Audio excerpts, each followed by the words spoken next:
Hello everyone, I'm Denise from the University of Sewing, and I'm so glad you've joined us one more time as we continue our journey, and it is quite a journey, with Granny's 1930 Sampler. This is a wonderful pattern book by Ricky Timms.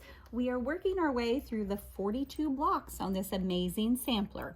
This time, we're going to talk about block number 15, which is just about here in the middle. This is a double 9-patch block. It's a pretty traditional block. I think it's also called a single Irish chain. And we're going to talk a little bit about some construction tips and techniques for putting this one together. I do want to talk first about some things that you might find useful for doing this one. This particular block is a traditionally piece block. We are going to use some templates. So you might find some template plastic is a useful thing if you don't have it.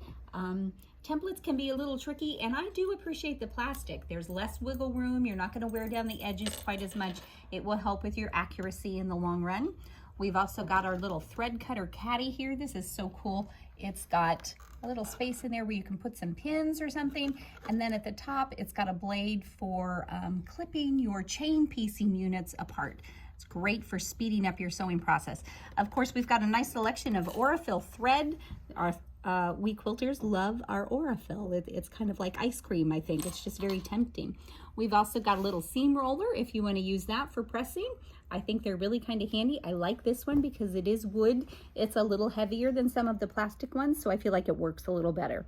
And to mark on your template plastic, I find a Sharpie, just a good old-fashioned Sharpie with the ultra fine point, to be really useful. You can use the other Sharpies, but they tend to take a little while to dry, and my concern is then I might accidentally get some of that on my fabric, which would not make me very happy. So back to our block. This is our practice block this time. We've got a light and a dark in our 9-patch, and then these units are referred to in the pattern as background fabrics, background colors. We're going to use these for our non-practice block, and you see I don't quite have it assembled together. I need the unit to go in here. So we're going to go over to the cutting table and talk a little bit about using the templates to make sure that our cutting is accurate. It's no fun when things wobble and wiggle and then you open it up after you've pressed it and sewn it and it's not quite the way you want it. So over here, I've got a little piece, and the way the directions describe this time is you're going to sew 3 single units. These are long strips. You're going to sew 3 this way and then 3 with this color on the outside and then the lighter one on the inside to make that 9-patch.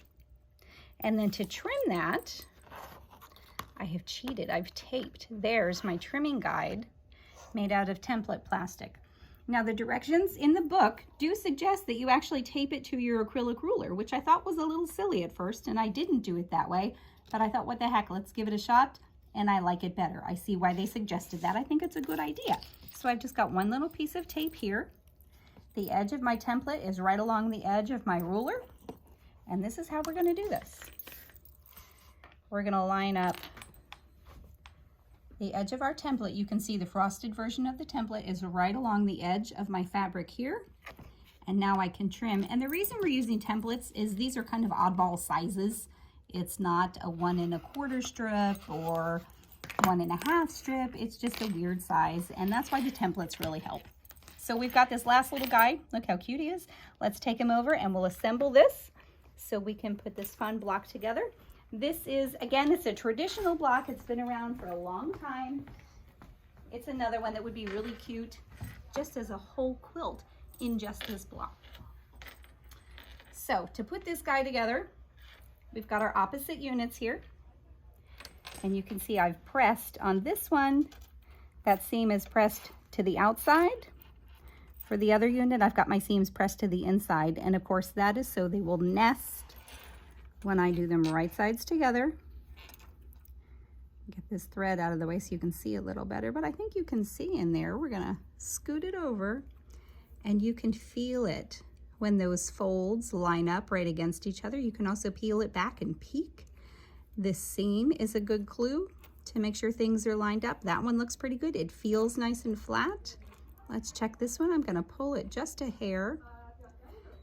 And remember, you can pull and straighten things, but if you're stretching things, you're not going to be happy with the end result. So we'll go through, and as always, we've got our 1/4 inch seam. One of my favorite feet, the 57, that has the nice guide on it. It's almost foolproof. And we'll just stitch that one all the way along the edge. Let our 880 plus machine trim those threads. And let's open that up and take a peek, see how we're doing. I think those corners look pretty darn good. So let's continue on. We'll add this last unit, one more. So this will make our 9 patch. Isn't it cute? It's so little and so cute. And we'll make sure those seams are all lined up. And again, I'm feeling them. So I'm pushing one way with my thumb and the other way with my forefinger to get them really butted up against each other. And I can tell that they're right where I want them to be. So we're gonna finish this guy off. And I did want to talk a little bit more about the book. So maybe you're looking at the book thinking, oh, that's a pretty big sampler. That's not something that, you know, I have time or the interest in doing. I really think this is a book that every quilter would find useful. If you want to make the sampler, make the whole quilt, that's awesome. If you are new to quilting, this has got so many different blocks and techniques in it that you would find useful to learn. If you're not new to quilting, I would bet that there are still blocks in there that you haven't tried, that maybe it's just a great way to try those. So certainly consider that. And of course, all of the things that I've showed you today, including the book, are available on our website, which is theuniversityofsewing.com. Look how cute he is. What is it about little blocks that we just get a little goofy over? They're just so cute. Okay, so now we get to finish this one off. We can attach this one here, and we'll just lay it right on top of this unit. The only template pieces in this particular pattern were that long skinny one that I showed you, and then the other one that creates this piece. You are certainly, you could measure and do them if you like. I find by the time I measure and get all of that figured out, I might as well have the template done. But whatever works best for you, that's exactly the way you should do it.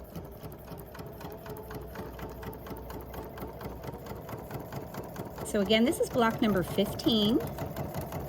Next time we will do 16, which is a sawtooth star, which is a great one for fussy cutting or some really special fabrics that maybe have a larger scale print that you want to show off in the middle. We can press this guy back over here. And let's go press this down, and then we'll attach this, and this one will be finished. It's really kind of quick. So let's see, we've got those going that way. We do want to be consistent with our seams, whichever way they're going. A little steam is a good thing. I forgot to bring my tailor's clapper today, which is really useful for making those seams nice and flat. And again, I'm pulling on here. You can see me tugging just a little, just enough to straighten it, not to stretch it out. Every now and then people ask, what is the secret to a good, consistent 1/4 inch seam? Well, the secret is, it's all of it. It's cutting, it's pressing, it's sewing accurately, it's all of it put together. You'll have much better odds and be much happier with your end result. So now we just have to attach this to that other piece, and this one will be all done.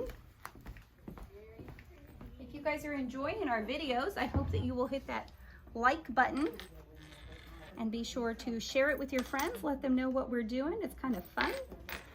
I know we've had people that have never quilted before that have been watching, and we're so glad to have you. We've had people that have been quilting for quite some time. If there's something on there that makes you giggle or something that you learn new, let us know, because we like to know we're on the right track. If you have any suggestions or tips on how to do any of these, we'd love to hear those too. And I'm just going to peek under here to make sure my seams are all lined up. I can feel them. We're so close. And tuck that under there. And see how we're doing over here before we get too much further. And now, see, it looks like this one is going this way and this one is too. So I'm going to flip this one over. I must have reversed somebody. And that's going to cause a little buckle, but I can snip that later. That's okay.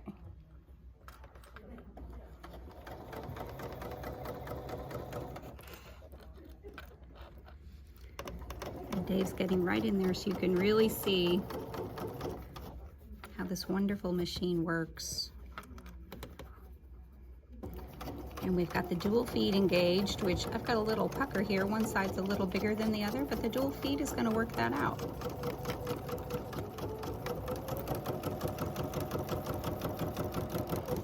Alrighty, let's see how it looks.